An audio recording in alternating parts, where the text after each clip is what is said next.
साथियों, नमो बुद्धाय, जय भीम। आज मैं आप लोगों के बीच में एक ऐसी इंटरेस्टिंग कहानी एवं मोटिवेशनल स्पीच को लेकर के आई हूँ कि जिससे पंडितों के सुनते ही उड़ जाएंगे होश। तो सुनिए कि एक बार एक गांव के बाहर एक मूर्तिकार एक बड़ी सी मूर्ति बना रहा था और इधर गांव के अंदर मंदिर का काम चल रहा था।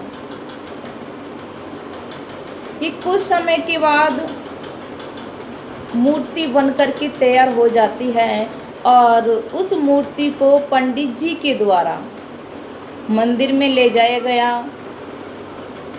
कि तब वहाँ पर गंगा जल एवं दूध से मूर्ति का स्नान कराया गया और हवन कीर्तन पूजा पाठ आदि कार्य संपन्न हो जाने के बाद में पंडित जी ने अपने मंत्रों के द्वारा उस मूर्ति में प्राण डाल दिए और मूर्ति को स्थापित कर दिया गया। तब एक दो दिन के बाद में मंदिर को खोल दिया गया। आदि भक्त लोगों का आना जाना शुरू हो गया। कुछ समय के बाद यह खबर उस मूर्तिकार को पता लगी, जिस मूर्ति को मैंने बनाया है आखिर वह मंदिर अब खुल गया है, वहाँ पर भक्त लोग आते जाते हैं। तो वह भी प्रसन्नता के मारे उस मंदिर में गया। उसको बड़ी ही खुशी थी, आखिर ये मूर्ति मैंने बनाई है। तो वह चप्पल पहन करके और मंदिर में प्रवेश कर गया। आखिर उसको ये नहीं पता था मैं चप्पल पहन करके जा रहा हूँ, आगे का परिणाम क्या होगा, पुजारी जी मेरा अपमान करेंगे, क्या करेंगे, क्योंकि उसे ऐसा कुछ अवगत नहीं था। जैसे ही उस आदिवासी को पुजारी ने देखा तो बहुत ही क्रोधित हो गया और उसे देख करके बोलने लगा कि हे जाहिल गवार कहीं के, तेरे अंदर इतना भी दिमाग नहीं है कि मंदिर के अंदर जूते और चप्पल पहन करके नहीं आते हैं। चल जा बाहर चप्पल जूते उतार करके आ। तब वह कहने लगा आदिवासी कि हे पुजारी जी, आप मुझे ये बताइए, जब मैं इस मूर्ति को बना रहा था और मैं इस मूर्ति के ऊपर चप्पल पहन करके चढ़ जाता था, तब तो मुझे किसी ने भी मना नहीं किया कि हे मूर्ख, जिस टाइम पर तू इसको बना रहा था तब इसमें प्राण नहीं थे, ये बेजान थी, ये एक पत्थर थी। लेकिन अब मैंने अपने मंत्रों के द्वारा इस मूर्ति में प्राण डाल दिए हैं और अब ये मूर्ति जीवित है। इतनी बात सुन करके वह पुजारी वापस लौट जाता है। और मेरे भाइयों, कुछ समय के बाद वह फिर से आता है मंदिर में और उसने क्या नज़ारा देखा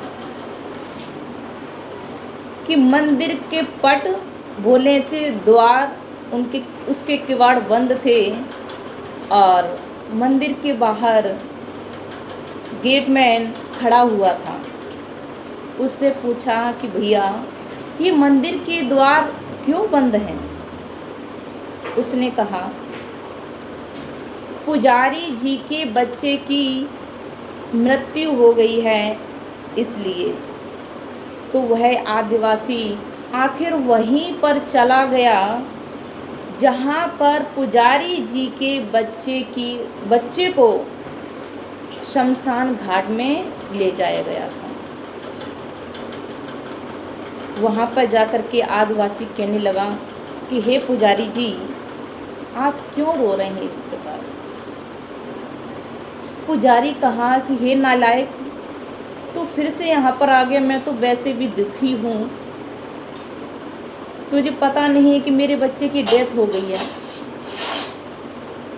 तो पुजारी हंस करके कहने लगा कि हे पंडित जी, ये कौन सी बड़ी बात है आपके लिए, ये तो मामूली सी छोटी सी बात है। जिस प्रकार से आपने उस पत्थर की मूर्ति में प्राण डाल दिए थे, इसी प्रकार से कुछ मंत्रों का उच्चारण कीजिए और इस अपने बच्चे में भी प्राण डाल दीजिए। हे बेवकूफ, कभी मरे हुए लोग क्या जिंदा होते हैं? ऐसा पुजारी ने कहा। देखिए, तब वो आदिवासी कहने लगा कि हे पुजारी जी, जिस टाइम पर मैं मंदिर में आया था तब आपने मुझसे जो बोला था कि मैंने अपने मंत्रों से इस मूर्ति में प्राण डाल दिए हैं, पत्थर की मूर्ति में, क्या ये बात आपने गलत बोली थी? आखिर पुजारी के पास कोई भी जवाब नहीं था। यह बात सुनकर के पुजारी शांत हो गया। तब मैं आप लोगों से सभी से कहना चाहूँगी, आप लोग भी संभल जाइए, संभलने का टाइम है।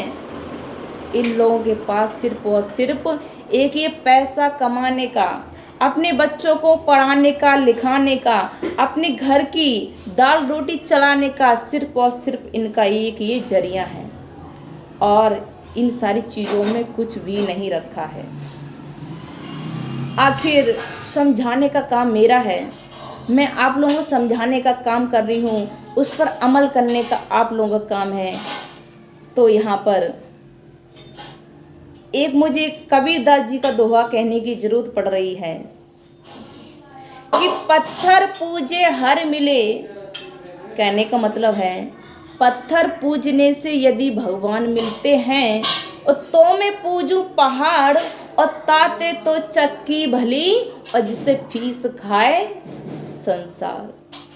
तो मेरे धम बंधुओं, मेरे भाई और बहनों, मेरी ये स्पीच आप लोगों को अच्छी लगी हो तो मुझे कमेंट करके ज़रूर बताना, जिससे मैं और ज़्यादा से ज़्यादा इसी प्रकार की मोटिवेशनल स्पीच आप लोगों के बीच में लेकर के आती रहूं, और हमारे समाज में जागरूकता बढ़ती रहे। तो कमेंट करके ज़रूर बताएं। मेरा चैनल है जय भीम निशा कमल के नाम से, उसे लाइक करें, कमेंट करें, शेयर करें और ज़्यादा से ज़्यादा सब्सक्राइब करें। आप सब इसी के साथ मैं विदा लेते हुए, नमो बुद्धाय, जय भीम।